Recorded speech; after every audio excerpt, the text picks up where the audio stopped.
Hey everybody, this is Doa from Ice Cave Radio here. As you can see, the setup is a little bit different from usual. Oh, and you can see me talk with my hands too. You can't see it down in the lower left, but you can see it on the above the beautiful game mat. That is just one of the many things that Fantasy Flight Games has sent out to us here at Ice Cave Radio. Obviously, this is a kit to help us get excited about Star Wars Unlimited Twilight of the Republic, and it's got a lot of great stuff in it. And so let's go over that right now, and then we'll get to the main event of the episode today, which is building a pre-release deck from a pre-release kit that they sent us as well. Going to go over kind of like what my mindset is when I'm going to be building a pre-release kit that'll hopefully help you get prepared for your events out there. So without any further ado, let's see what's in the box.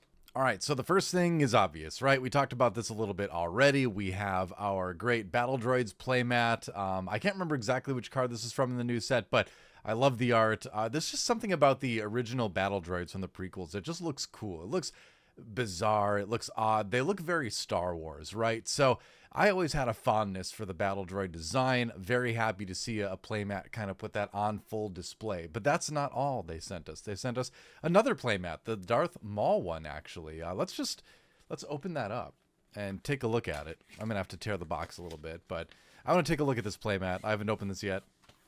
Let's check it out. Let's open it up here. There's a lot of big Darth Maul fans out there. I'm not the biggest Maul fan, but he is a cool looking character. The double-bladed lightsaber is iconic, even though he's only using one of the blades right here. But this is more the Clone Wars era Maul, right? But that is a sick piece of art as well, actually. Ooh, I like that. I actually might just use that too. Okay, I've got a bunch of playmats I'm going to use coming up. So they also sent us a 2-player starter kit, which I have already taken out and sleeved, of course.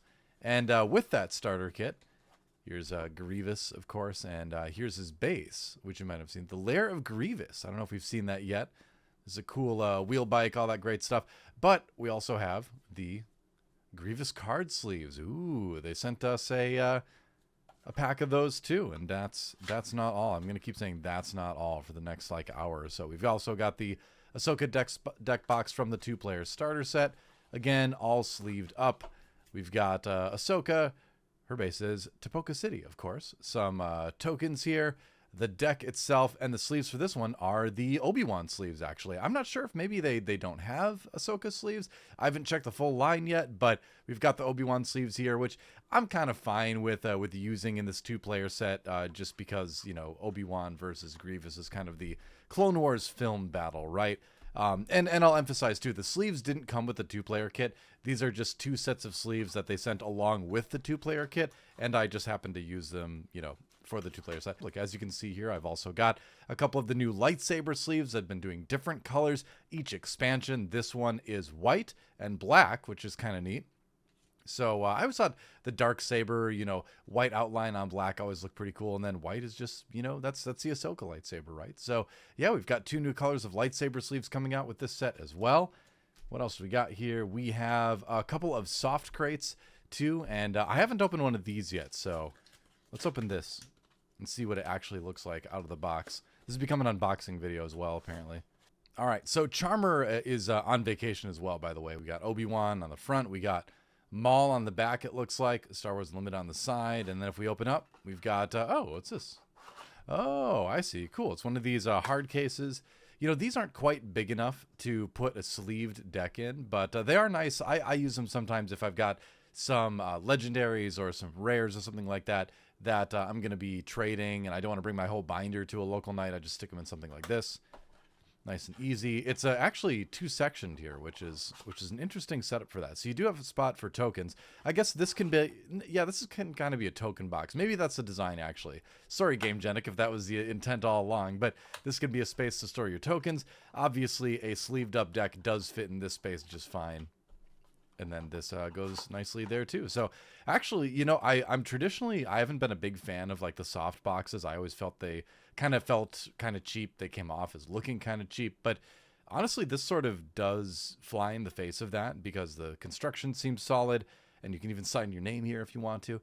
And yeah, seems like something where if you're in the market for a box, you don't want to break the bank, this is probably a good way to go. And they also sent 5 booster packs too.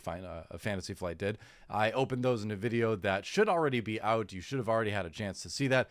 Didn't get any legendaries, didn't get any showcases, but it was still cool to see some of the new cards. And I believe there were a few cards there that had not yet been seen. So definitely go back and check that out if you want a few more spoilers that haven't been revealed yet. They left some of the spoilers for the pre-release season, so need to kind of like have some of those pop up in some of my packs that I open. That video came out at like 6 a.m. this morning West Coast time, so you should have hopefully already seen that by now. And here we have it, the Star Wars Unlimited Twilight of the Republic pre-release kit. So if you've done pre-releases in this game in the past, you should be fairly familiar with how this all works. You get the starter leaders, you get kind of special versions. In this case, they're going with the set 2 method of doing the hyperspace version of the leaders. And then you also get 6 booster packs, some tokens, and I believe that's about it, right? A couple boxes to use, but let's rip it. And so the idea with this is to kind of pretend I'm at a pre-release. This is what I got. And we're going to go through my mindset as far as how I build a pre-release deck. Because I am going to be playing in some pre-releases, obviously, here. So, first of all, the meat of it is going to be 6 packs of Star Wars Unlimited Twilight of the Republic. These are what you get to use to build your pre-release deck. You can build, you can use anything you want out of them, basically. But you want to have a consistent deck. And we'll talk a little bit more about that later. We've got our temporary deck box that is big enough to hold a sleeved deck, which is I think important because everyone brings sleeves to their pre-releases. You don't want to play with your cards raw, come on. And then we've got this pack which contains our awesome hyperspace leaders. Check it out. We've got General Grievous here in hyperspace, very, very nice. And we have Ahsoka Tano also in hyperspace. Oh, that's a neat divider. Look at this. Oh, that's kind of cool. This was in the deck box. Neat. I like it. All right. We'll get to you soon, packs, which hopefully there will be a showcase in, or at least a legendary or two. That would be neat, right? But for now, let's take a look at these 2 leaders. So we've got Ahsoka Tano. Her ability, Coordinate, action, so exhaust her, attack with a unit. It gets +1/+0 for this attack. So Ahsoka Tano, Coordinate, I should explain too, when you have 3 or more units on the field, Coordinate is turned on. If you have less than 3 units on the field on your side of the board, that's between space and ground. It doesn't need to be one or the other. Coordinate would be turned off if you have less than 3. So Ahsoka, when she flips, she can count as 1, but when you're using this side of it, you'll need to have 3 units. But when you do, you'll be able to attack with one of the readied units that you have out there and get +1 for that attack. So nice little attack bonus, nice way to trade up potentially, nice way to get in for a little bit more damage on base. So just another one of those basic +1 attack leaders. So never a bad thing with the right combination of cards. Now her flip side, flips on 5, I believe it is. Yep, that's right. On her flip side, this unit gains +2/+0 with Coordinate. So that means you could flip on 5 and have a 5/6 leader, which is a pretty beefy body, right? She does count for one of the units towards Coordinate, so when she flips, you only need to have 2 other units. Obviously, there's some hoops to jump through here. You'll want to make sure that you're keeping your units alive to be able to really use this. But with all the token generation that exists in this set, especially the non-specific in that it's not villainy, it's not heroism token generation, you can work in a limited sense, I think, to really make Coordinate work. So just because it's limited, don't exclude Coordinate from your strategy just completely. I think there's still going to be a good amount of cards out there and a good amount of sealed pools people come up with that let them do that. So don't write it off. Keep it in mind a little bit at least. That's Ahsoka Tano. We'll put her over there. We're just going to store our 2 leaders over here for now. We've got General Grievous, Cunning Villainy action. So exhaust him. Give a droid unit Sentinel for this phase. Now, that to me seems like it could end up being particularly powerful in Limited. Sentinel can come at a premium because you're not constructing your decks from an unlimited pool of cards. You just might not have a lot of Sentinel in there. So if you can make one of your units a Sentinel, cause your opponent to trade into something they wouldn't want to trade into otherwise, block some damage that would have gone through and caused a bad time for you, I think this could potentially be a very strong ability in a limited format in general. So I would actually seriously consider playing Grievous at my pre-releases. So we'll see what these cards end up being. But I would say out of the 2 starter leaders, in my opinion, Grievous is maybe the one you're going to want to keep in mind a little bit more and see if you've got that card pool to support it, right? A lot of droids, a lot of villainy. Now on flip, he's a 4/8, so he's a very large unit actually, which again, in a limited format where the removal isn't quite as prevalent as it is in other sets, other formats, constructed formats, for instance, Premiere, I guess it's called in this game. A 4/8 body is scary, right? He also has on attack, you may give a droid unit +1/+0 and Sentinel for this phase. So when he attacks, you also buff one of your other droids for the phase. You give them +1 attack, and you also make them Sentinel again. Makes it more annoying to trade into. So Grievous, of course, he just wants to be protected by his droid minions out there. That one maybe isn't doing the greatest job. That one's kind of out of the running as far as protectors go. But other ones are going to do okay. But honestly, like, Grievous, I think, is going to be pretty solid. I think you're going to see a lot of people pick up Grievous for sealed deck potential here. So, and when I say sealed deck, I mean a format where you're playing with a sealed amount of packs. You're not drafting or anything like that. Pre-release is a sealed format. So just to go over that. But here we go. 6 packs of Star Wars Unlimited, Twilight of the Republic. Very excited. We've got 3 Commander Cody. Okay, 3 Commander Cody packs, 1 Yoda and 2 Asajj. What should we do? I feel like let's go in this order. Let's leave Yoda for last. Let's go 3 Cody, the 2 Asajj, and then the Yoda, the most powerful ancient of Jedis. Maybe not the most powerful anymore, but the most ancient of Jedis at least, to go last. But let's do this first. All right. I'm just so excited to get to open more packs of this. It'll be fun to kind of go through the mental process of building a pre-release kit, or pre-release deck rather. But at the same time, I'm just hyped about opening more packs. Hey, look at that. It's Yoda. Yoda is our first hero. So, okay. So Yoda, exhaust if a unit left play this phase, draw a card, then put a card from your hand on the top or bottom of your deck. Really interesting little cycle ability. That's kind of cool. 4/9 when he's flipped, which is huge. Flips on 7. Restore 2, always nice. When deployed, you may discard a card from your deck. If you do, defeat an enemy non-leader unit that costs the same or less than the discarded card. So Yoda has a crazy strong ability potentially when he's flipped. So not a bad leader to start with. Let's put our heroism leaders. Let's just put him here for now. Villainy leaders. Actually, just put our leaders over here.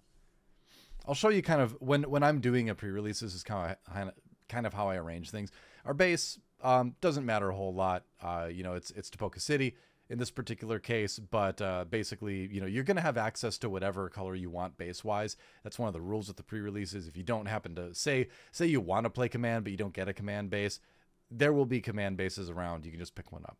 So bases are kind of irrelevant for the sake of pack opening here. Let's open this pack. So Volunteer Soldier. This is another reprint from an earlier set, of course. We're going to put that over there. Vanguard Droid Bomber. All right. Let's see. So pure aggression here. And we're going to sort of arrange it so we can see, what do we have as far as aggression, heroism, aggression villainy. And then once we go through all this, we're going to go through our stacks of cards and then see what we have the most of essentially. And then see out of that what potentially could build a decently strong deck. So going to be doing, just basically a lot of arranging right now. Do that. Batch Brothers there. Falchion Ion Tank. Oh, that's interesting. I don't think I've seen this one before. 6 for a 4/6 Sentinel. Actually, that's pretty solid for limited, to be honest. Resupply is another reprint from an earlier set. Well-known card, of course. That's actually like potentially a very big card in limited. Droid Starfighter. We're going to put villainy over here. We're going to go neutral, villainy, heroism. Actually, we're going to go heroism. We're going to go neutral, heroism, villainy for our lines there. Creative thinking. Exhaust a non-unique unit. Create a clone trooper token. Oh, cool. All right. Rune Hako is our first uncommon here. So if a friendly unit was defeated this phase, you may give unit -1/-1 for the phase. All right. I want to read some of these, but I don't want to read all of them, right? Because we're going to try to go through this. And the point is kind of thinking about the deck building. So we're going to go through the pack opening a little bit quicker here. Low altitude gunship. All right. Let's see. Some nice, vehicle transport there. A hyperspace rare, consolidation of power. Okay. And the rares I'm going to set kind of off to the side, actually. We want to keep track of our rares separately here, in my opinion. And we have another rare, a double rare pack. Eye of the High Ground. There you go. And Merciless Contest is our foil. So that one foils kind of whatever. We're just going to put over there. All right. Next pack. So the reason I'm going to go through this a little bit quickly is because I'm going to try to emulate the, time limit. Usually you have about an hour to build a deck. Sometimes they give you like 30 minutes, but I think a lot of places I've been to has been an hour. Jango Fett. Okay, neat. Another leader to think about. So 2 villainy, 2 heroism leaders so far. We have the Pike Place or Pike Palace. Pike Place. Pike Place sounds like the cheers of the crime syndicates of Star Wars. Pike Place is our base.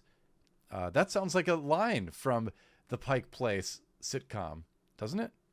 Theme song. All right, Batch Brothers again. Knight of the Republic. I think that's going to be a potential bomb. Take Captive. Reprint from set 2. Didn't know they reprinted that. Interesting. Volunteer Soldier. There's usually, a few reprints in every set, like 3 or 4 cards that get reprinted. Daughter of Dathomir. Ooh, 4 for a 3/5 rather. While this unit is undamaged, it gains Restore 2. Cool. Interesting to think about. Strategic Acumen. All right. Attached unit gains exhaust play. Unit from your hand, it costs 1 less. Oh, interesting to think about. Droid Cohort. Droid Deployment. Some Battle Droid Token Generation. Oh, we've got 2 ofs already. We've got 2 Batch Brothers, and we've got 2 low-altitude gunships. And 6 for a 6/5. Overwhelm when played. Choose an enemy unit. Deal 1 damage to it for each Republic unit. I'm thinking already, here's a little bit of consistency I might be able to work into my pre-release deck. So now I'm going to kind of keep that in the back of my mind, right? Our uncommon, Zero the Hutt. 5 for a 2/8. When played, for each opponent, you may exhaust a unit that player controls. Okay.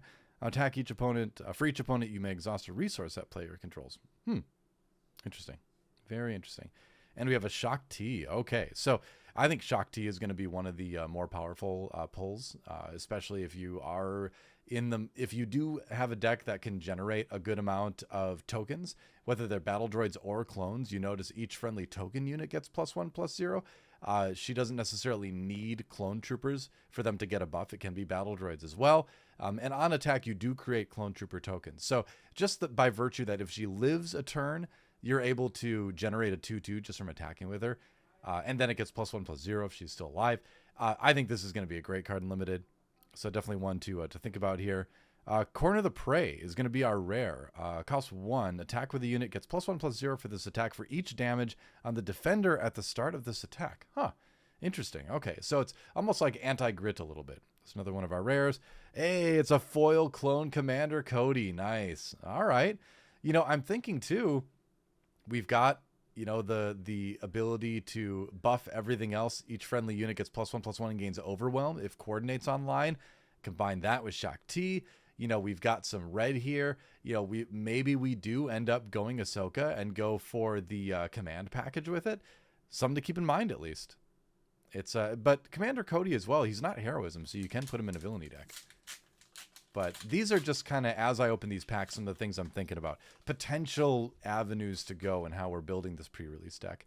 We have a Asajj Ventress. All right. Attack with a unit. If you played an event this phase, it gets +1/+0 for this attack. I think this one's going to be a little bit harder to use in Limited. Just the burden of having the right events versus units construction in like a 30 card deck format. I think it's going to be hard to make this consistent. By all means, if you get the pool, go for it. But I think Asajj is neat. I don't think it's going to be maybe the strongest hero for Limited. We'll see. We'll see. But I'm not worried about Asajj too much here.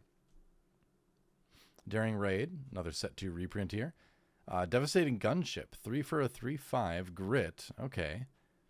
When played, defeat an enemy unit with 2 or less remaining HP. Ooh, I like this a lot, actually. Okay, so this is any time you can grab removal in Limited is big. So if we do end up playing, now this is a great card to maybe point us a little bit towards Grievous Command. We're going to be able to play this card. It has grit. It's going to get more value when it takes damage. You're going to be able to defeat a little unit maybe. Not a bad card. Not a bad card at all. Republic Tactical Officer, I think that's a really good one to add into our, plan here. Senatorial Corvette, I mean, this is another pretty solid heroism aggression card. So that is also definitely an avenue. Great turn one play. That's the other thing, is when you're building these decks, it's not so much about the combos you can build. It's about making sure you have the right mana curve, as it were, the right resource curve for playing out your cards. So I see that and I'm like, oh, that's great. Self-Destruct, that is a potentially very interesting card to use here. Private Manufacturing. All right. Independent Senator. Darth Maul. Ooh, my first legendary. My first legendary of Twilight of the Republic is Darth Maul. How cool is that? So here's the thing. This unit can attack 2 units instead of 1. It's 5 for a 5/6. Great stat lines. This is a bomb in limited. So now I'm thinking, okay, if there's any way I can play villainy and aggression, I'm doing it, because Darth Maul, just playing that, this guy alone is just going to win you games, right? In a sealed deck, in a limited format. So getting this could potentially be very big. I will feel bad if my deck does not include Darth Maul. So we'll see. We'll see.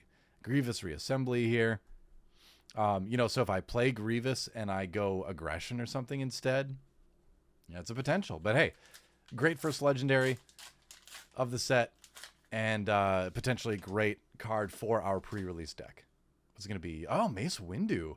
Ooh, all right. Deal 1 damage to a damaged enemy unit. Then, if it has 5 or more damage on it, deal 1 damage to it. And this ability only costs 1. We're looking at all of our good heroism aggression stuff. I think Mace Windu is a solid pickup. 5/8, flips on 7.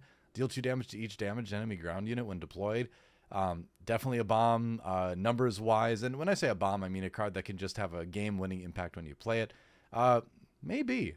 I know I just got, really excited about Darth Maul, but the thing is, at the end of the day, you got to play the deck that you have the best cards for. To a certain extent, your packs kind of dictate what you end up playing. It's just your ability to recognize that I think defines a lot of good pre-release players from other pre-release players, right? And then being able to pilot the deck, of course. But Mace Windu, I think, is a great pull. We have Sundari. Interesting. That's a really cool piece of art. Look at that. That's neat. Holdout Blaster can work in any deck. Not too bad. 41st Elite Corps. All right. Coruscant Guard. Officer goes down there. But you can see how I'm separating everything, so that at the end of opening the packs, I'm going to find it very easy to see what I have the most of. Put that there. B2 Legionnaires. I think this is a great card. Man, there's like a lot of good droid cards in here. Hailfire Tank. This is huge if you can get some good droid generation. Drop a 7/6 for 4. Yeah, that sounds pretty good. All right. Droid Starfighter. Let's see. Admiral Trench. We're getting some pretty good command stuff too. If I could get a Dooku leader going like Dooku aggression, we're starting to get a lot of really strong stuff for that. Unshakable Will. Ooh, check it out. A double aggression card. Twice the Pride. 2. When played, deal 2 damage to the attached unit, but gives you +4/+0. Not bad. That's kind of neat. It's kind of neat. Probably not going to get played, but still. The Invisible Hand. Okay, here we go. 8 for a 4/7. Works in any villainy deck. When played, create 4 battle droid tokens. All right. On attack, exhaust any number of friendly separatist units. Battle droid tokens are separatist units. Deal 1 damage to the defending player's base for each unit exhausted this way. So, yeah, something to think about there. And we have our foil Shadowed Intentions. Second to last pack here. All right. Oops, I bumped the camera. Oh, no. Quinlan Voss. Okay. You may exhaust this leader. If you do, deal 1 damage to an enemy unit that costs the same as the played unit. When you play a unit, you can do that. Yeah, I think Quinlan Voss could be okay with the right deck. I haven't put a lot of thought into Quinlan Voss yet. Reckless Torrent. 3 for 3/1. Coordinate. When played, you may deal 2 damage to a friendly unit and 2 damage to an enemy unit in the same arena. So it kind of becomes a little bit of a Death Trooper with Coordinate. Warrior Drone. 1 for a 1/4. Unaspected as far as villainy or heroism goes. Something to think about. Confederate Courier. 2 for 2/1. When defeated, create a battle droid token. Again, like, I would love to see a Dooku leader pop up. And obviously you can't always choose the leaders that you get, but that would be pretty sick. Pelta Supply Frigate. We're still kind of maybe in the command, aggression, heroism side of things. Not too bad. I feel like there's less hyperspace cards this set. I don't know, maybe it's just me, but the packs I've opened, it feels like there's a little bit less hyperspace. Clone Cohort. All right, another Clone Trooper token generation. Hey, it's a rare... I talked about hyperspace. Rare hyperspace, Mr. Bones. It's going to be unlikely that you're going to be able to get this stuff played in your deck, right? But, occasionally it's worth 3. Is it worth 3 for a 3/1 on attack? If you have no cards in your hand, you may deal 3 damage to a ground unit. Neat card, but probably requires a little bit of extra deck building hoops to jump through that we're not going to have for this. But we'll put it to the side here. And a rare base as well. Petronaki Arena. Each leader unit you control gets +1/+0. Now, you do have 4 less HP, but having a leader with +1 damage breaks a lot of game math. So I would really seriously consider this if you're playing Cunning in your pre-release. I think this is just going to be a great base in general. I feel like I'm going to use this in a lot of decks. Put that there too. And a Foil Republic Arc 120. All right, the final pack. The final pack. Let's see. What do we get? We got 1 legendary already, so we're doing great. I think this pre-release, and it is it's a hyperspace Chancellor Palpatine. I'm so excited about this because this is a leader I just want to build in general. So forget, outside of the pre-release kind of thing, this is just hype, right? I'm definitely gonna build this guy because he flips into he just flips like this. Boom, Darth Sidious. All right, so they're both cunning villainy, as you can see. Let's go over it though. Chancellor Palpatine. This leader starts the game with this side up. Action: if a friendly heroism unit was defeated this phase, draw a card, heal 2 damage from your base, then flip this leader. So, when you lose a friendly heroism leader, you can do this as an action. Draw a card, heal 2 damage. Pretty solid. Refill your hand, take a little bit of the damage off, then you flip him.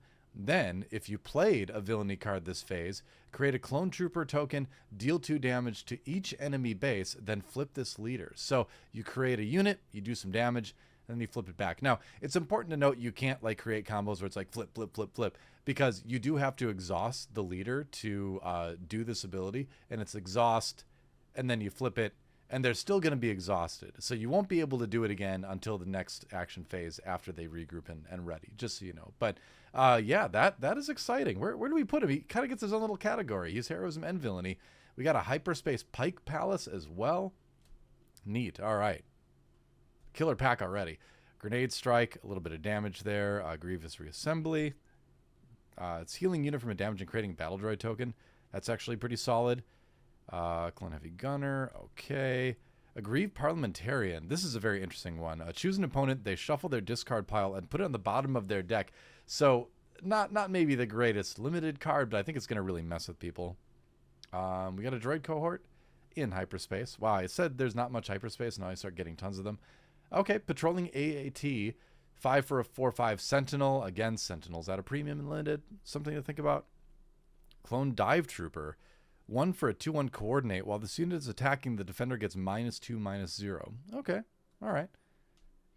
Not too bad. In pursuit. Clear the field. Squad support.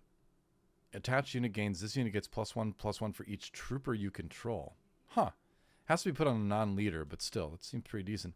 Providence Destroyer. 8 for a 5/7 exploit 2. On attack, give an enemy space unit -2/-2 for this phase. So we do have another big ship. It's a Count Dooku. Okay, not the Count Dooku. This is not the Dooku I was looking for, but it still is a Count Dooku. I kind of maybe monkeyed pawed myself there. I want a Count Dooku. Well, here you go, says the universe. 8 for a 6/8.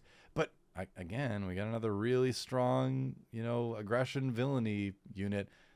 Exploit 2, so you can play him for 4 potentially. 4 for a 6/6 Overwhelm. When played, for each unit you exploited while playing this card, you may deal damage to an enemy unit equal to the power of the exploited units. That could be a decent little kind of board clear situation, because it's for each unit you exploited. So for this unit that has 3 power I exploited, I can do 3 power of damage to an enemy unit. And then for the next unit that I exploited, I can do damage equals to power to a different unit, I believe. Let me just reread this really quick. For each unit you exploited while playing this card. Yeah. Okay, so you can potentially do damage to multiple units with this. So this could be a little board clear. That seems like a very good thing in limited, so something to think about. And then we have a foil Squadron of Vultures. Okay.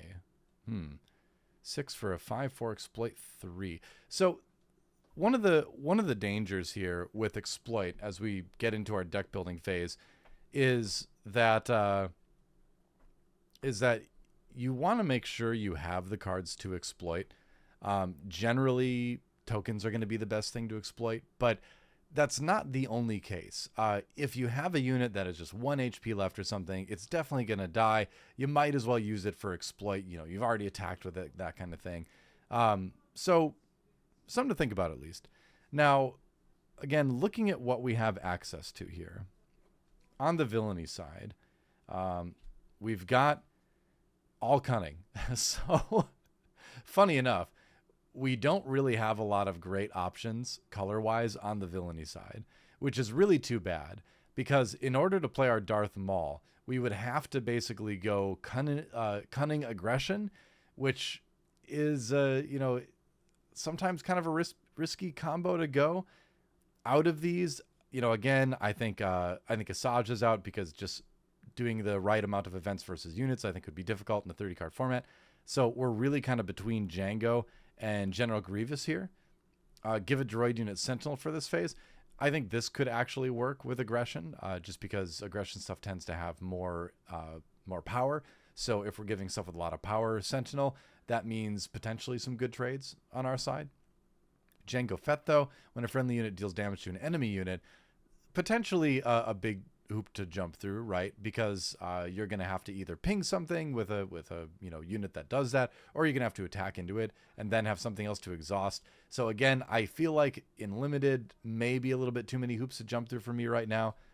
So that leaves us with General Grievous here, which I didn't really plan on playing General Grievous, but I did say it's a decent option. So I think out of our villainy stuff, that might be the play is General Grievous. Meanwhile, on the heroism side, remember we have a decent variation here. I think Ahsoka and probably Quinlan Voss, because it's very hard to control this ability, are probably out here. I think Mace Windu and Yoda are both, decent choices depending on the cards we have. So now that we've kind of narrowed it down to, we're going to probably play either General Grievous or Yoda or Mace Windu. Those are our three, right? Ideally, it'd be really nice to play something where we could include our Darth Maul, but it is only one card out of our deck, so ultimately this could just be a cool pull that we take home and brag about, right? I'm definitely going to brag to Charmer that I pulled this while he was gone. So that's something. But let's take a look at things. So the first thing we were going to take a look at is the potential to maybe go something like Mace Windu and Command. So let's take a look at our aggression and command here. Let's see. So we've got a clone heavy gunner. Let's first look for duplicates. We don't have any duplicates in the generic stuff. We do have things like this. So keep in mind, even if you're playing heroism, you could still put something like this in there, right? Because it's when you control another trooper unit, this gets +2/+0. This is a trooper, lots of other clone things are troopers. So this could still work. Let's see. Whoops. Oh my gosh. Now it really is like I'm at the card store and I'm nervous and I'm throwing cards everywhere. All right, let's see. Clone cohort. Oh, this should go right up here. This does make a clone trooper token, so that is potentially pretty good. Senatorial Corvette, and then 2 Batch Brothers. So when played, create a clone trooper token. I think this is super strong, actually, in a limited format, because, again, you pay 3, you're getting 4/3 of stats out of that. You're getting a 2/1 and a 2/2. You're helping get Coordinate online. I think that's something to definitely think about. This is another card, and honestly, you in a limited sense, you probably want to be aware of things that don't need Coordinate as well. Low altitude, 2 of these seems very strong. 6 for a 6/5 is pretty good. It's a little bit fragile, but, this is a good way to maybe handle some of the leader flip turns. And when played, choose an enemy unit, deal 1 damage to it for each friendly Republic unit.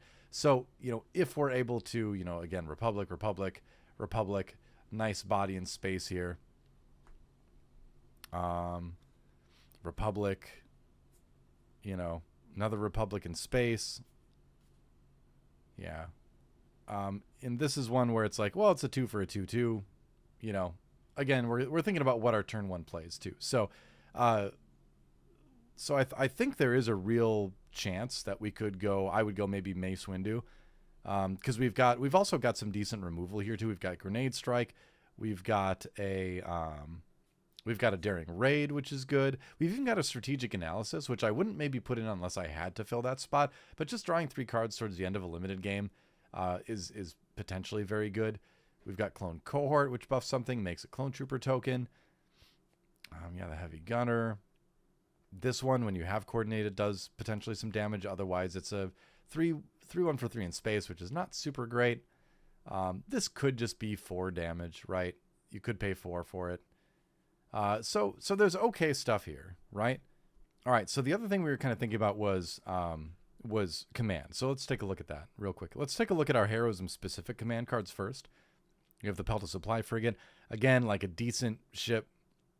Coordinate, you could make a Clone Trooper token. Otherwise, it's a 3/6 in space. Republic Tactical Officer. I think this is really good, actually. It's Republic, of course, but when played, you may attack with a Republic unit. It gets +2/+0 for this attack. We all know how strong Fleet Lieutenant is. This is kind of a mini Fleet Lieutenant, so I like that a lot. And, Shock T, yeah, I mean, more Clone Trooper token generation.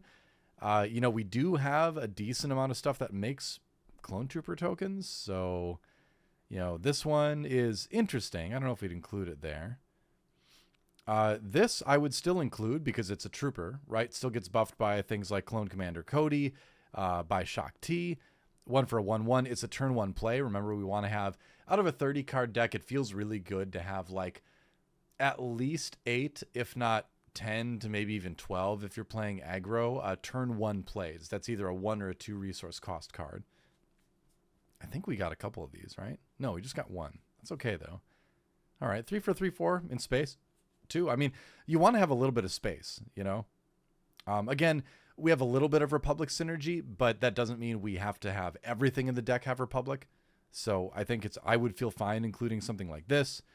Coruscant Guard, obviously, is a turn 1 play regardless. It's going to be pretty good.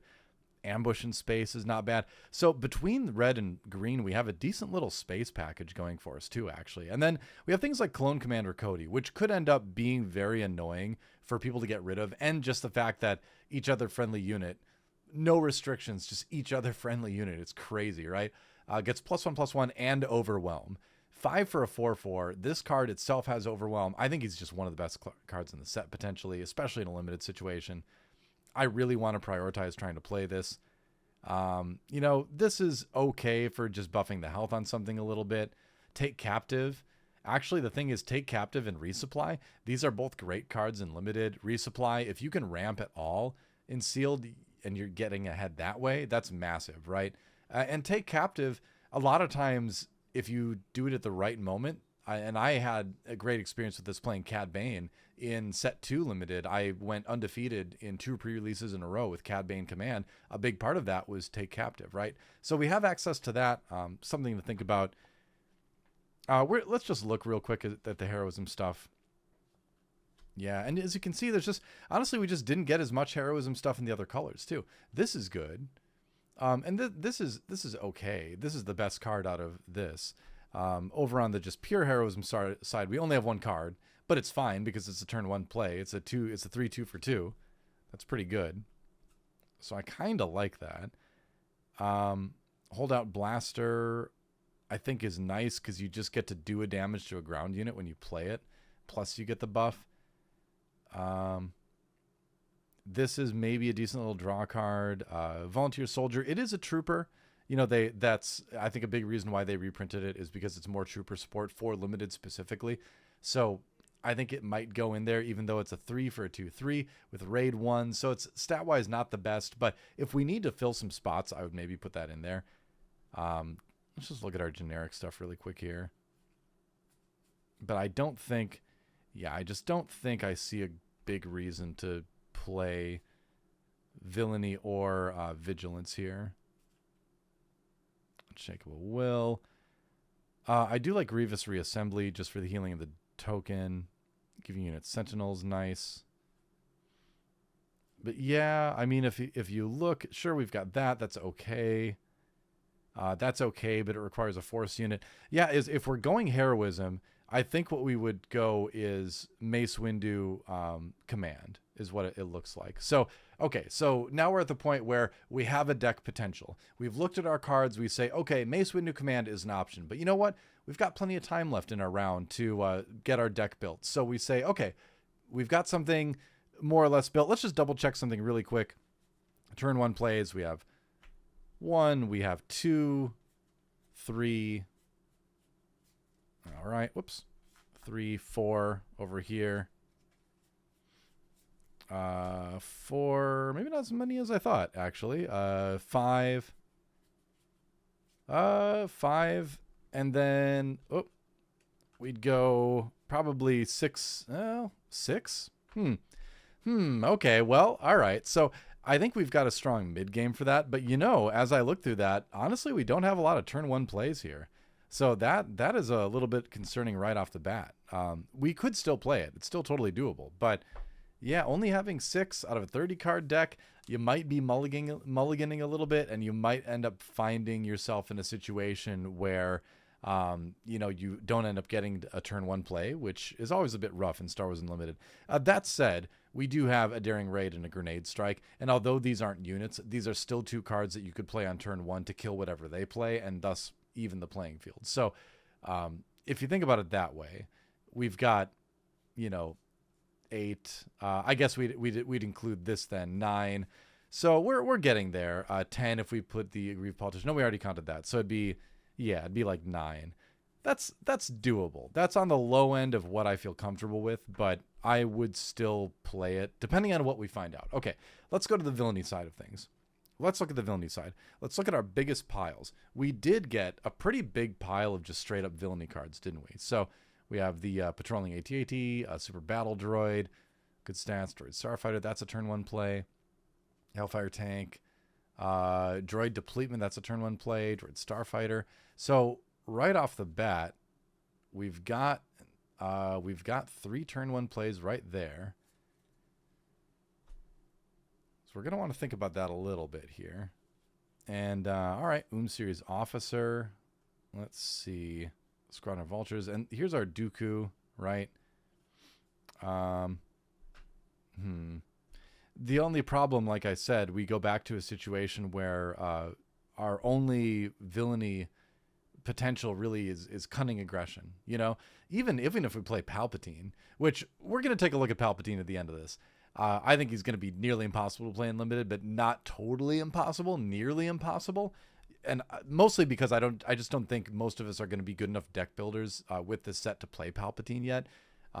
But we'll take a look at it at the end of this as a potential deck. So General Grievous here. This is again kind of our only real option for a villainy. So we'll go cunning. So first we have to look, do we even have the cunning stuff to use? There's only two cunning villainy cards that we pulled out of those packs, and I like this one. I think this is pretty good. This one has a lot of health, which could be annoying in limited, but I'm not a massive fan of it. And we have some exhaust here. We have, all right, a little bit of that. Droid cohort that creates battle droid tokens. Sure. Go towards exploit. I mean, I think political pressure is a great card. Good turn 1 play. That's a good turn 1 play. Shadowed Intentions. Doesn't really buff you. Turn 1 play. Exhaust unit 4 or less power. Yeah. Breaking in. Another droid cohort. Yeah, I just don't think we have great command stuff, honestly. Or great cunning stuff, rather. I mean, if we look at this, if we're really thinking maybe we play Palpatine. And we have 0 cunning heroism units here, so we'd have to play Palpatine with whatever other color gave us the most units, which is not a lot. I guess it's red, so it'd be Palpatine red. We have some okay stuff. I mean, honestly, Palpatine red's kind of interesting because we could put Darth Maul and Dooku in that. But it's looking to me already that villainy is just not a great option for us out of this pre-release kit, right? So I'm just not a big fan of the pool of cunning cards we have for the most part, and all of our villainy leaders include cunning, so we have to run it. So I think we're gonna put Grievous aside. I think we're gonna look at Mace Windu. Now remember, we still had Yoda, so let's take a look at Yoda real quick. But again, we go back to the point where we only have 3 heroism vigilance cards, so we need to be very reliant on other cards. We have a lot of vigilance cards aside from that, but not a lot of really powerful looking units and not a lot of synergy. So as cool as Yoda is, and I am looking forward to doing some deck building with him, I think he's out. So I think right now our 2 potential ones are our only real potential one. I mean, we're going to try to build Palpatine at the end of this. We're going to try it just because he's there, but our deck for this pre-release is going to be Mace Windu with command. So let's do that. Let's grab a command base. And again, if you go to your pre-release and you didn't pull the base for the color you're looking for, that's okay. And so let's put these things aside for the second here. This is what I like to do too. Once I've kind of made my decision, I like to just get the clutter out of the way, you know? Oh, we kind of forgot about our rares too, but we could play a double cunning. Yeah, I mean, Invisible Hand is fine. I have the high ground is okay. Consolidation of Power. Choose any number of friendly units. You may play a unit from your hand if it costs less than or equal to the combined power of the chosen units. Then defeat those units. That is a way to, I think, let's see if it's cost. I wonder if this is a way to cheat aspect stuff, because I wonder if it's going by base cost or current cost. I'd have to double check with that. But either way, our rares, honestly, not terribly inspiring. If we played Villainy, I'd put the Invisible Hand in there because it's just a big ship. But aside from that, I think this is okay. I don't think we're playing Cunning. So our rares really don't do us a lot of favors here. But you know what? That's okay. That is perfectly fine, because limited is not really a format where you live and die by your rares, right? So the first thing I do is I take the cards together. There we go. Everything we're thinking about playing. This guy, he's a body. And then these 2, probably Blaster here. Then look at Private Manufacturing more time. Draw 2 cards. If you control no token units, put 2 cards from your hand in the bottom of your deck in any order. So you can only really benefit from this. It's a cycle unless you control a token unit, then you just get to draw 2. So maybe. But let's see how many this is. All right, 1, 2, 3, 4, 5, 6, 7, 8, 9, 10, 11, 12, 13, 14, 15, 16, 17, 18, 19, 20, 21, 22, 23, 24, 25, 26, 27, 28, 29, 30, 31, 32. And I did notice that we have a double aggression in there, so we'll take that out for now. So 31 cards. So we actually have a full deck right here with the ability to take something out that doesn't quite work, you know? That's going to be hard to get off, because you want to try to get to 30 as closely as you can. So what would I take out here? You could just run 31 as well. I'd probably take out Strategic Acumen for now. Squad support for each trooper unit you control. Yeah, I mean, where trading seems to happen so aggressively in Limited. I think squad support looks like a very strong card, but I just would be worried it'd be a dud in my hand for a lot of games because things would just leave the table so fast. All right, so here's our 30 cards to start things off with. So now let's arrange things by cost here, right? We've got 1, 2, 3, 3, 2, 1, 2. All right, 2, 2, 4. Because you want to look at the curve, and usually I just put 5s and up on in one row when I'm doing this. So some 6s there, and I will tell you right off the bat, I'm kind of liking the curve we've got here, just going through this right now. And a lot of times I'll separate it from units to, events and stuff too. But honestly, it's more important to have more units than events. So, I mean, look at this. It's not bad, right? I mean, we have 1, 2, 3, 4, 5, 6. It's sort of, we don't really want to play them on turn 1, but we have to, if you have to, you have to. 6, 7, 8. So, or not 8. So 7 units you can play on turn 1, and then we also have the Grenade Strike and the Daring Raid that can be played on our first turn to just hopefully kill whatever they play or do a good amount of damage to it.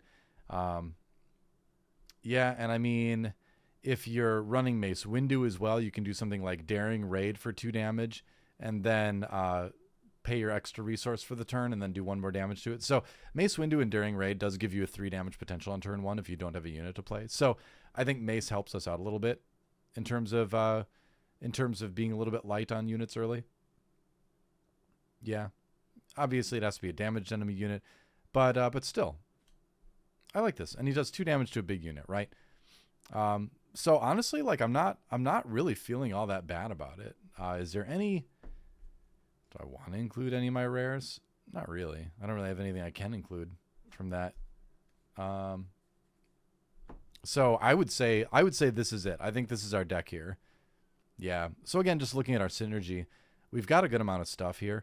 We've got some coordinate. We've got clone trooper generation with stuff like Pelta Supply Frigate. We've got let's see, what are some other ones? We had some other ones. I'm trying to remember now. Yeah, we'll keep the strategic analysis in here too. Shaak Ti obviously creates some things. Creating a battle droid token with this. Yeah,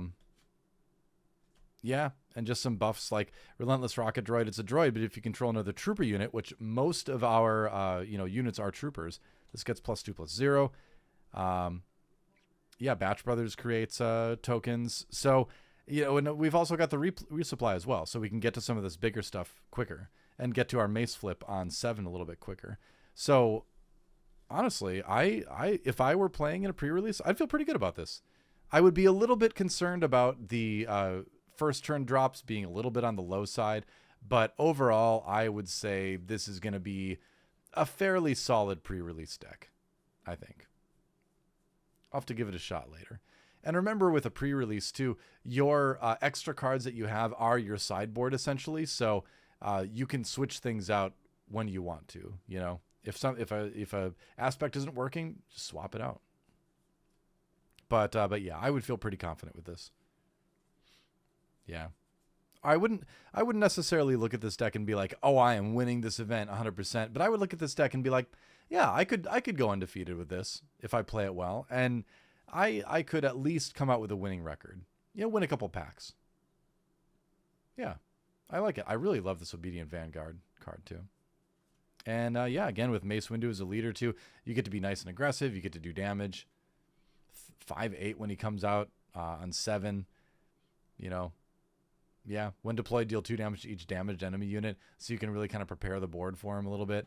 I like it. Yeah, so this is our pre-release deck. Mace Windu with Tapoka City, so Mace Windu command, and a good amount of trooper synergy.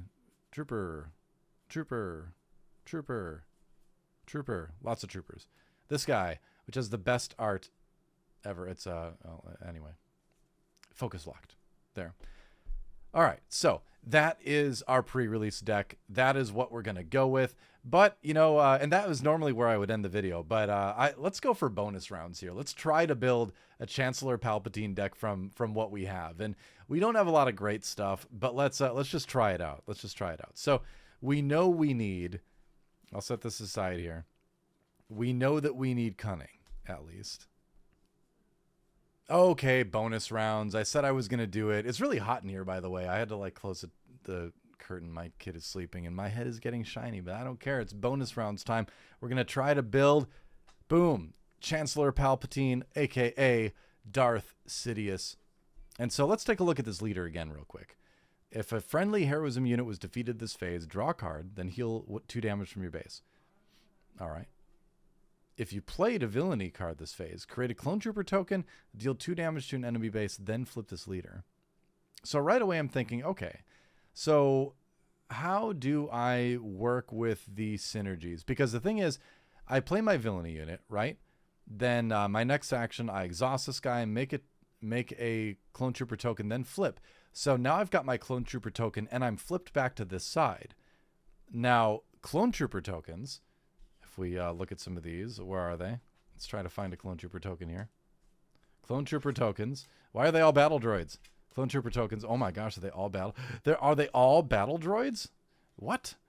What? No. Come on. I had to get at least one Clone Trooper, right? They were all battle droids. What?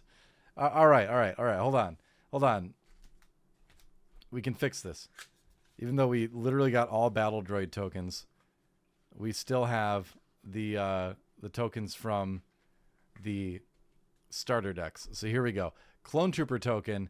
It's heroism. Guess what? Sidious just made a heroism unit, right? So you flip over to Palpatine. Then when a friendly heroism unit was defeated this phase, so right away, playing a villainy unit, and flipping this guy, as long as this Clone Trooper token lives to next phase, you've got your flip already to go back to Sidious. Isn't that interesting, actually? So right off the bat, my knee-jerk reaction is thinking, okay, so early game, I want to maybe focus a little bit more on heroism drops, right? All my one drops should be heroism, or the vast majority of them should be, right? And when I say one drop, I mean 2 resources or less, the first turn of the game. So they should be mostly heroism because I want to be able to do this, flip him, and then next turn play a villainy. So the most basic way to approach it is just 2s are heroism, 3s are villainy, that, right? So with that in mind, and I don't think that's necessarily super correct, can we build something decent with Palpatine here? I would wager that we actually can't, because we just don't have enough early heroism units. There's 1, because remember, we need a heroism unit to die. There's 2 before we even get started here with the Palpatine flipping. 3, 4. So if we go, it looks like if we went aggression with Palpatine, we'd have a couple. We'd have 3 and nothing from the cunning side again. So, unfortunately, okay, you've got this. So you could play this on turn 1, because remember the rules, do as much as the card as you can. So you can play this even as your first action of the game, even if there's nothing to exhaust. You exhaust something and then create a Clone Trooper token. So this is essentially a Clone Trooper, So, okay, we've got 4 turn 1 heroism plays. Plus a couple aggression events.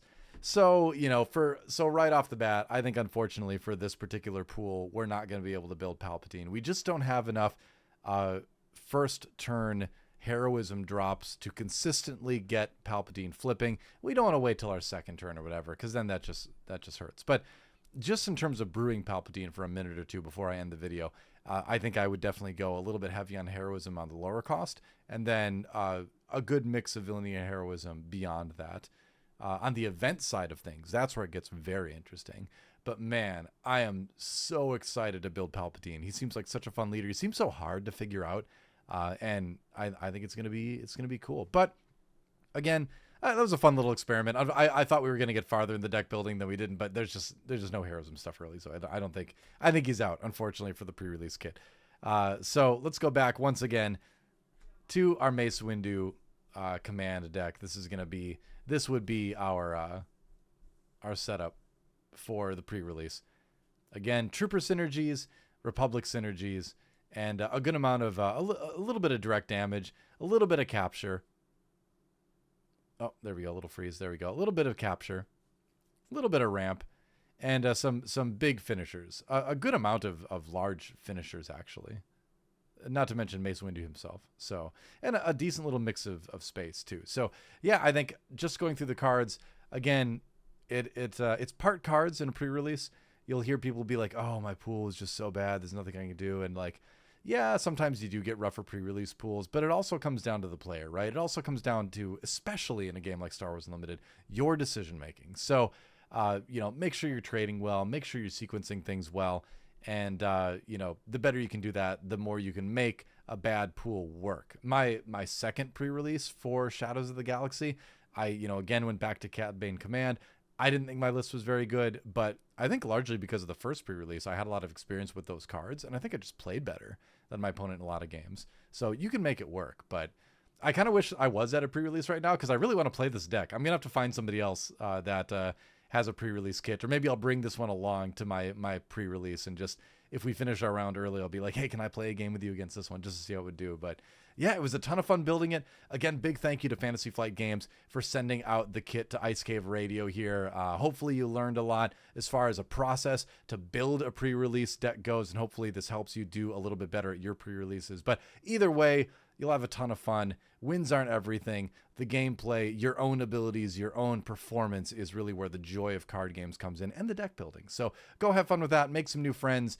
If you're watching this video and you're not part of the Ice Cave Radio Discord, definitely jump in and join that. We've got a lot of stuff going on. Nearly 500 people in there right now. And there's a lot of great deck discussion, games being played, conversations being had. So yeah, jump in there and do that. And then, of course, like, follow, subscribe, all that good stuff too, to help Charmer and I keep doing what we're doing. And Charmer, I miss you, man. It would have been fun to have this conversation with you, but I hope you're having a good vacation. Anyway, we'll do more of this later. Thanks for watching, everybody. Have a great night.